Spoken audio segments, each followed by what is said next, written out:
This week on Consumed, I'm going to talk about why coaching in the world of real estate doesn't really work for people and what I discovered that completely changed my life and how I work with the people that I love. This is Consumed, a podcast for real estate agents who are tired of hearing the same old industry stuff and want to experience something completely different.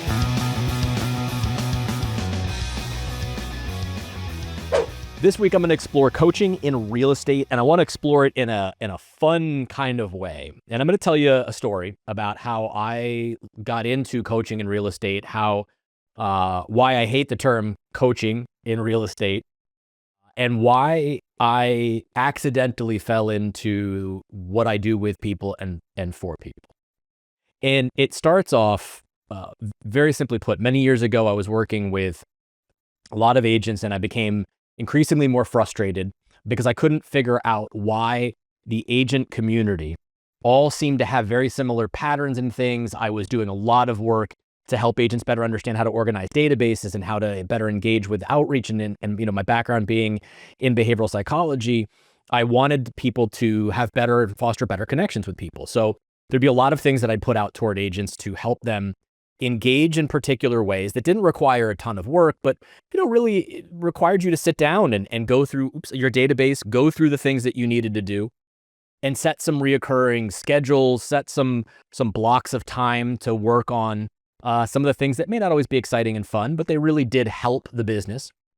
And what I discovered was most all of the agents that I worked with were very excited by the idea of having a proper database, things cleaned up, organization and structure to their business. But almost none of them wanted to actually put in the work. And I didn't understand it. When you asked them, well, they would say, I'm too busy. I got distracted. This client needed this. There was too much going on. And so I became more and more increasingly frustrated by the idea that I felt like my work wasn't helpful, or it was ineffective, or the way that I was presenting something to them, how I was trying to engage wasn't working. So I still kept plugging ahead. At a certain point, I had moved into working for a national brokerage. I was a national head of agent development. This brokerage is expanding very quickly. I'm helping support the learning and development side of thousands of agents across the country, and I'm still seeing this trend. And at the same time, in my home life, I came back home one day after being at work, and I said something to my wife that was not smart. I came back and I was frustrated, and there's a bunch of stuff happening in and around the house. And I said, I don't know why it is, but I come home from work and I feel like I'm still at work. And, my wife's amazing. So clearly she didn't make me sleep on the couch, but it was not a great thing to say. What I didn't realize was that was a bit kind of a turning point for me in how I began to understand the work that I do. Around that same time at home, our son was having trouble with school academically. I think he was in 4th grade, I think at that point, 5th grade maybe. And he was really, really having a very difficult time with getting things done at home and homework and all the things that seemed like they should be pretty easy, like not hard, were really difficult. And so we took him to an amazing program, Yale Child Study, the Yale Child Study program at Yale New Haven Psychiatric. And they did a whole series of tests, a whole bunch of tests. And after weeks and weeks of doing all these tests, they came back and they sat my wife and I down and they started to explain what they found. And they said, look, your son is incredibly bright, very, very smart. He registered off the charts in all the different types of testing that we did. He reads about 5 grade levels above where he should. His verbal skills, all this stuff was just great. We were like, okay. They said there's only one thing. They said he has ADHD inattentive type. And I kind of thought, okay, well, it sort of makes sense, but fine. And this fabulous doctor started to explain to us what was involved in ADHD inattentive type. And as he began to explain all of the hallmarks seen within ADHD inattentive type, my wife is leaning further and further in with this puzzled look on her face as he's talking, because she's realizing in that moment, oh my God, he's describing me, meaning her.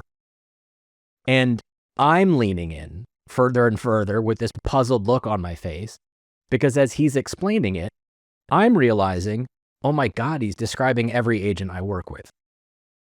And at that point, that began a transitional period for me because I started doing tremendous amounts of research, learning, and understanding in the world of ADHD. Turns out I live in a household with 3 ADHD members. I am not one of them. I love my neurospicy family. They're fantastic. But I've had to learn how they learn. I've had to learn what they are able to process, how they process. And what was most impressive was as I went on this journey moving forward to better understand why these connections were so overlapping in the world of real estate, what I discovered was pretty incredible. And again, I'm going to give you some information. And please know that any information that I put out on this podcast is not medical information. I am not a licensed psychotherapist or psychiatrist. So obviously, if anything I'm saying is relatable, go check it out for yourself. But the studies that I've done, the work that I've done over the past several years, I can confidently say about 70% of the real estate agent community is neurodivergent. Now, neurodivergency is the technical term. ADHD fits within neurodivergency. People go and they look up neurodivergency on the internet, and the first thing you most often see is autism. They're, two separate things on a big different spectrum, right? But they're all part of the human neurological composition. And when I started recognizing where people that are neurodivergent, people that have ADHD, are struggle the most, it absolutely 100% aligned with all of the different things that I was experiencing in the work that I was trying to do to help agents as to why they were struggling to accomplish the things that I was asking them to do. And so I had to learn it, understand it, and then change almost everything I was doing and how I was connecting with agents, how I was supporting agents, and how I was presenting information to them in order to increase the likelihood that they would have better outcomes and experiences. And shockingly, it really made me much better at the work that I do with people on the whole, including clients and all the other things, consumers on the whole. It was a life-changing moment for me. So let me tell you a little bit about what I've learned. And again, if this sounds familiar, if you can relate to any of these things that I'm saying or talking about today, again, you might want to have it checked out. First of all, couple of interesting facts. ADHD is one of the largest, most missed diagnoses of any in women. If you are a woman, you are, by the age of 25, if you haven't been diagnosed at that point in time, you have less than a 1% chance of ever being diagnosed. Now, ADHD nowadays has a lot of you see all the TikTok videos and all these things. It's a very buzzwordy type thing, which is why I'm somewhat hesitant to talk about it, because there's a lot of stuff out there where, people say things and give you all kinds of things about ADHD. But the reality of it is ADHD people, that community, let's go through what ADHD does and how it affects you. So ADHD is genetic. If you happen to have ADHD, it is very, very likely that one, if not both of your parents have it. It's also very likely that one of your children or a sibling has it. And ADHD is something that is part of the prefrontal cortex. So it affects the part of your brain that deals with and handles what we call executive functioning. So the executive functioning portion of your brain is what controls 5 major things. It handles prioritization. ADHDers have a very difficult time understanding an order of priority to things. They look at a list of things and they immediately feel overwhelmed because all of those things seem to have the same priority to them. And so therefore they become instantly overwhelming. So it's very difficult for them to prioritize what things are more important than others. The second thing is organization. They have a very hard time organizing things in a fashion so that they can then control something or execute in a timely fashion, which is the third thing, which is time blindness or time management. ADHDers exist in a world where there's only 2 periods of time, now and not now. And they're really good at the now, but they struggle with the not now things. And so when you tell someone with ADHD, we're leaving in 5 minutes, what they hear is, we're not leaving now. When you say the paper is due on Friday, what they hear is the paper is due, not now. So that's another component. The fourth one is emotional regulation. right? ADHD has a very strong impact on people's emotional regulation, which doesn't mean they run around screaming. It just means that things that begin to feel overwhelming, they have tremendous anxiety often, or low grade running anxiety, depression, things that are almost that happen in the subconscious a lot. And that emotional regulation or dysregulation, we'll call it, is very, very affected in the nervous system. And the fifth one is impulse control. Impulse control is the most interesting one of all because it is one that ADHDers are very quick to shift from thing to thing to thing to thing. And they do so in a fashion that really is disruptive to their workflows. But ADHD is not a thing about people not paying attention. A lot of people think that ADHD is when, you're not paying attention or they have trouble sustaining attention. It's actually a problem of what's called hyperfocus, where they get locked into something and they're hyper-focused on something. And then they shift very quickly to hyper-focus on something else. And then they shift very quickly to hyper-focus on something else. And that level of shifting and hyper-focus on things, again, is part of the problem. So when you look at those 5 things, look at what an agent does and how an agent operates in a business. You will notice that most agents are exceptional at the parts that ADHDers are really good at. It's the human element part. ADHDers are highly social individuals. They're very, very charismatic. They're very much big on social connection. They have very strong, healthy friendships with people. They are huge when it comes to being empaths or empathetic, which is incredibly important in the relationship with a consumer, right? With your clients. Very, very good at rapidly shifting into a problem-solving mode, which think about what you do in the nature of a transaction or in high emotional periods of time. All of those things are incredibly important to the nature of what you do as an agent.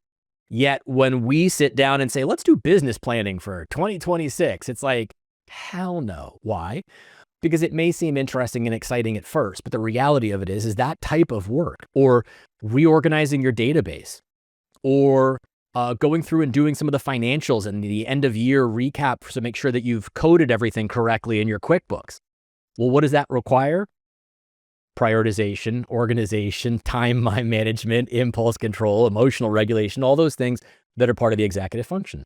So it's why when you hear this, if some of that sounds familiar, if some of it sounds relatable, it is very, very common in the world of real estate. So if you have a collection of highly creative people, you've got all these folks that are incredibly empathetic, creative, hardworking, very, very intelligent. Please keep in mind, ADHD has nothing to do with intelligence. Zero. ADHDers are brilliant human beings. It's only the things that are regulated in the executive functioning part that become difficult, and therefore it makes other aspects of the business difficult. So when we talk about coaching, and I always have people say, Lance, how do I find the right coach for me? Well, the first thing is looking for somebody that understands how you operate naturally. So people that I work with, I always say, I'm not here to change how you work. I'm not here to change you. I actually don't ever want to do that. Clearly, if you're a great real estate agent, you didn't get there by accident. It's an incredibly difficult job. It's an incredibly difficult position. It's very hard work. You got there because you're excellent at what you do. So my job is to help people sand around the edges, right? Take some of the things that feel sharp, things that are hard, things that are difficult in the business, and understand how, knowing who you are, how you operate naturally, how do we bring that back into a little bit better of alignment so you don't feel as overwhelmed by all of those things that you need to be doing? And it's really, really interesting. So when I give talks and I'm on stage and say things that I get these audible gasps from brokerages when I say things, and I get laughter and applause from agents. Why? Because I will say things like business planning is one of the stupidest things ever invented in real estate. And the brokerages gasp because they adore business planning. It's one of the ways that a brokerage shows its value to you. We help you with your business planning, and it's business planning time, everyone. The sales manager is going to give a presentation and there's worksheets to fill out. And they do this every year. And I laugh. Why? Because you and I both know agents aren't going to do absolutely squat with any of that. Look, it's exciting at first. It's great to think about all the new things, and I'm going to start. But let me explain to you as an example the psychology behind why that doesn't work. You see, if a large portion of your real estate audience happens to be neurospicy, let's just say, and you come to them and say, well, we're going to do business planning. Well, let's take a look at what happens. There's an actual psychological and behavioral mechanism that kicks in. So that at first has a very high dopamine drive, okay? Dopamine is what is lacking for most ADHDers. They actually have less dopamine receptors, technically. And that dopamine receptor area, the front part of the brain, is what drives the executive functioning part of the brain. So when you don't have as much dopamine reception happening, the executive function part of the brain struggles. And that is also why ADHDers get kind of nicknamed dopamine junkies. They're doing risky things. There's a lot of impulsivity around what's exciting because that's what's driving the dopamine levels up. So if you come to someone that struggles with dopamine and you're having a conversation with them and we're talking about business planning, right? How you're going to kick ass next year and it's going to be a great year and it's going to be amazing in this past year, whatever. Don't worry about that next year. You're going to do all these great things. Well, the dopamine levels go up. So you sit and you talk to someone and you say, okay, tell me, what's your big audacious goal for next year? You know, your one big goal. Oh, I'm going to start a team. I'm going to start a real estate team next year. That's great. So dopamine levels are super high. So you write down, start a real estate team. And then they say, okay, well, great. Well, what are the things that you need to do in order to start that real estate team? So when you go into that portion of then requiring executive function, right? That is then having to figure out prioritization, organization, time management, impulse control, emotional regulation. All that is required to plan and to create that organizational function. And so what happens is if that's struggling, you take someone who's in a very high dopamine state. They then start trying to figure out, well, how do I map all these things? There's so many things that need to be done for me to start a team. Well, it starts to feel overwhelming. And when it feels overwhelming, that dopamine level drops. And when the dopamine levels drop, there is no driver or motivation behind that to keep pressing forward. So now you're sitting in sort of this second tier of meh, which exists because you realize there's so many things that need to get done. I don't know how to create proper structure and order, task management, prioritization. It just all feels really overwhelming, which then drops the person into level 3. And that third level all the way down is what we get known as what I call the Britney Spears effect. Now, that's not a medical term. I just call it that because it's the oops, I did it again, where the ADHDer then starts to feel the emotional dysregulation, right? The nervous system dysregulation of the anxiety or the shame or the depressive state or the feeling meh, because why? I did it again. I planned a bunch of things. I didn't really get, a lot in terms of this. I had all these great ideas. It didn't come to fruition, just like most things that I plan and try and do don't come to fruition. I feel depressive. I feel crappy. I feel anxious. Boom. So you're in this low state. Now what happens? Super interesting. Well, if you're an ADHDer, what gets you out of that depressive state? The next amazing idea, because that's going to drive the dopamine levels up. And then you're like, you know what? Never mind. Starting a team was stupid. I was going to have to license in multiple states. It's a dumb idea.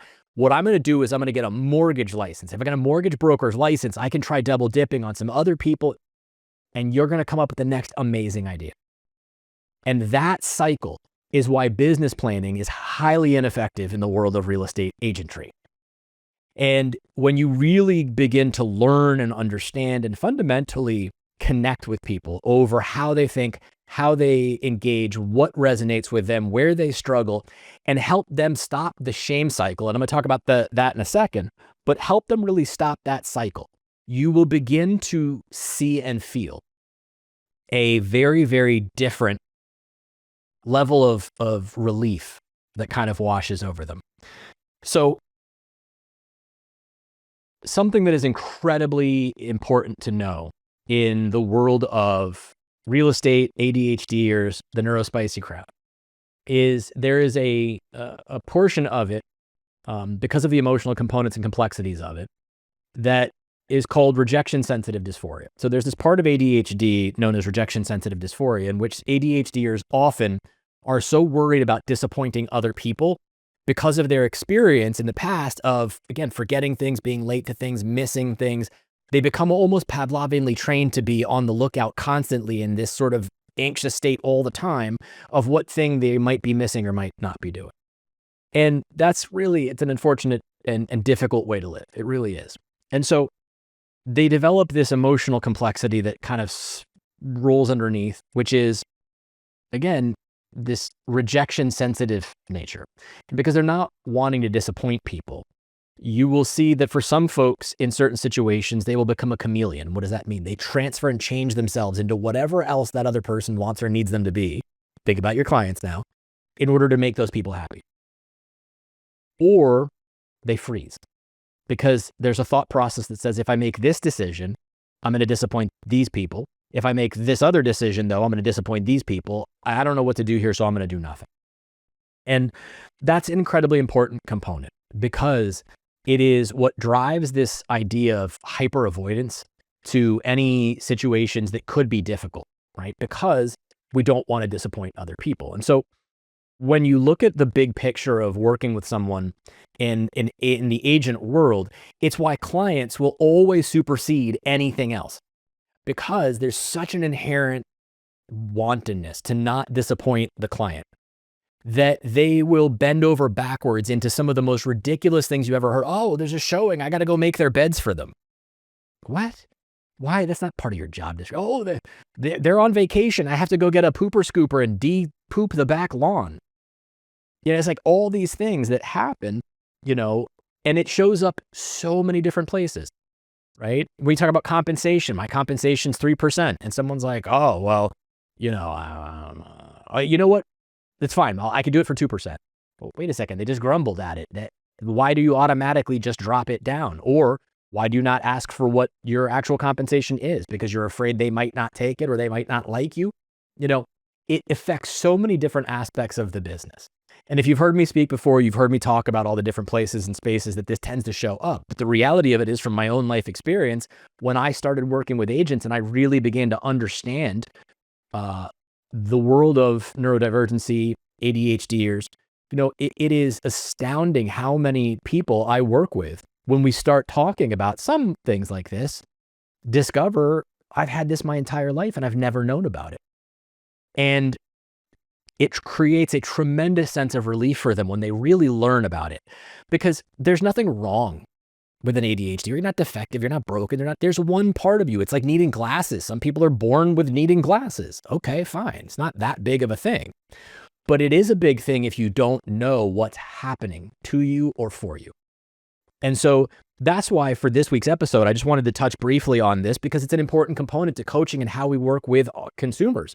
I know so many of the folks that I work with, when I talk to them, you can see how absolutely crazy their relationships are with the people, both in some really positive and great ways with their clients and some really not good ways. And a lot of that comes from this underlying driven factor. So when you understand it, when you help people navigate it, when I work with folks to help them really begin to grow, it affects every aspect of their life. The quality of their life improves with their spouses, with their children, with their loved ones, with their family, with their clients, with consumers on the whole, And there's certain things that are just such natural elements of the ADHD world, right? That are just fundamentally, universal. ADHD is an amazing thing. It's one of the few places where two polar opposite things can be true at the exact same time. And I'll give an example of that. An ADHD person will get a phone call. That person will say, oh, there's a barbecue at my house this weekend. I'd love if you would come. And they'll immediately say yes.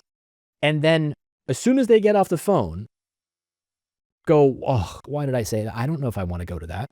I have no idea. I don't really want to be around people. And how am I going to feel on Friday? And I don't really know. And this whole thing kicks in, right? So like two things at the same time.